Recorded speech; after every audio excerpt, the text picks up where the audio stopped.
Hello everyone, and welcome back to another What the hell is going on? Okay, sorry. I really needed to get that out my system. Because whilst initially waking up this morning, I did plan on breaking down the Rulers of Outworld trailer featuring Shao and Sindel. But instead, earlier this morning, Nether Realm did drop some pretty big news and details on us via an influencer event which unveiled both the new official single player mode, Invasion, and most interesting to me, the very first trailer of Mortal Kombat 1's story mode. And whilst it did strongly focus and revolve around Kung Lao, as he was the first chapter, there was something else that did catch my attention. The opening cinematic, as we see a literal snake oil salesman in the form of Shang Tsung try to sell a magical elixir designed to cleanse all ailments. Also, this is such a good design choice, especially for Shang. He's just a deceiver in every timeline. Even so, in this new era, Shang seems to be deprived of his magical talents as well as his strength. That is, until he is approached by an unknown figure, whilst not named. As the figure grows closer and we begin to focus on the colours of her pupils, it all but seems that the Titan of Time, Kronika, has somehow resurfaced in the present, which raises just so many questions as to why this is happening. How is this possible? And what is her purpose here? How does she fit into this new era? As surely her defeat in 11 marked an end for the character. At least, so we had thought. So first off, do we definitely know that this is Kronika here? No, not at all actually, as she's never referred to by name, but her very discreet design definitely implies that she is in hiding here, disguising herself in plain sight. Plus, considering how she looked in Mortal Kombat 11, it's understandable why she would take on such a drastic visual change.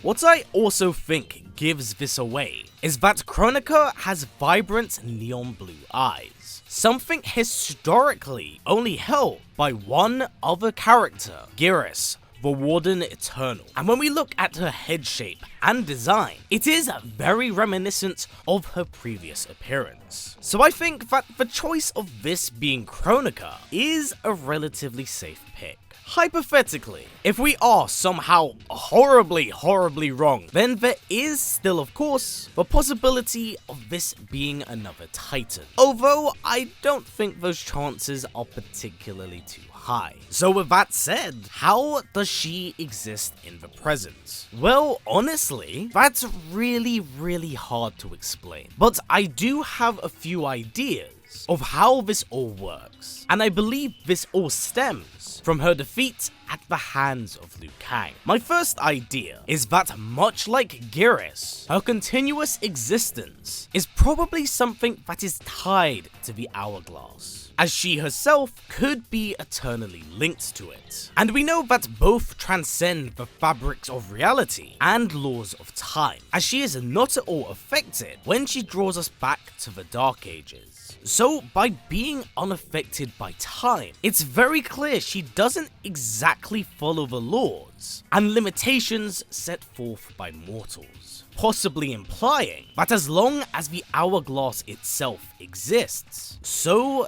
does she, functioning as a never-ending paradox that cannot die unless the hourglass itself is shattered. Another idea is that she is a remnant from another era that Liu Kang had created. As noted throughout the Geras trailer, it took literal eons for Liu Kang to create this era. So possibly through trial and error, he has now finally created his perfect vision, his perfect era. But with the possibilities and variables being at nigh infinite, there is always the possibility that maybe in one of these timelines, he accidentally created a reincarnated Kronika, one who may be mortal, but still retains a fraction of her power, as even untethered from the hourglass, she may still have the ability to see into the past, as well as other realities.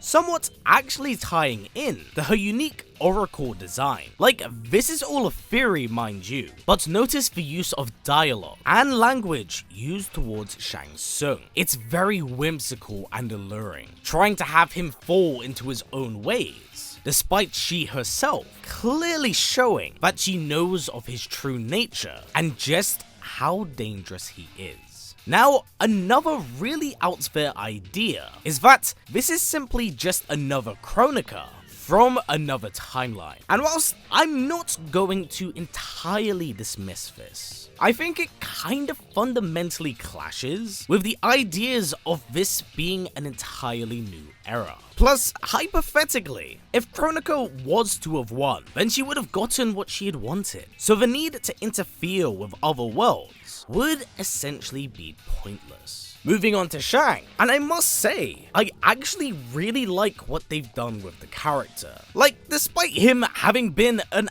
absolute bastard in previous timelines, the opening sequence does have you oddly sympathize with the sorcerer, as he's essentially been robbed of his identity, his magic, and, well, his purpose. He's so down on his luck. He's a literal snake oil salesman that barely gets by. And I find it all that much more tragic that he doesn't even know what he's done wrong. It makes the offer from Kronika that much more sweet in a way, so I like how it is framed here. But overall, what are my thoughts on this? Well, so far, I think the inclusion of Shang and what we've learned about him is pretty damn awesome. It's not the Titan version I had previously kind of expected, but you know what? I'm perfectly fine with the new version that we do have here, as the opening alone has really grabbed my attention. As for Kronika, fuck no. I have very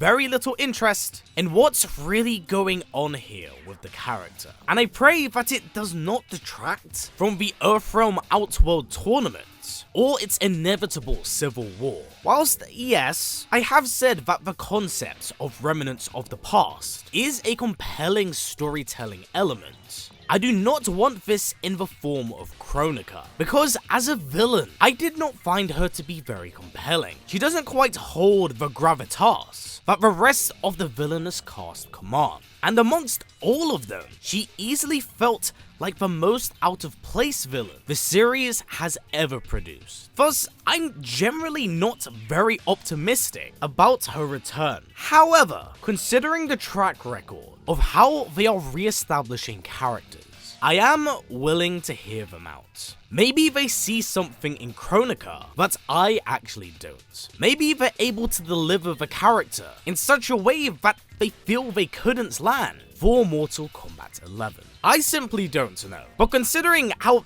timey-wimey nonsense and cluttered the story of 11 was, maybe with that kind of being absent, it will allow her to find her own footing. I don't know, maybe she's here to restore the memory of older characters to that of the original canon. And whilst that does sound a bit compelling, I generally think we're at a point in this series where we should be moving forward instead of rehashing the best hits of the past. Narratively, I think it's become a bit burdensome to have to do this continuously, and in many cases, it can take away from the story. So whilst I'm not entirely against Kronika here, I simply feel like if we're waging our options, she would absolutely be the last one on this list here. Because if this sidelines Onaga, oh boy, I'ma be a sad boy.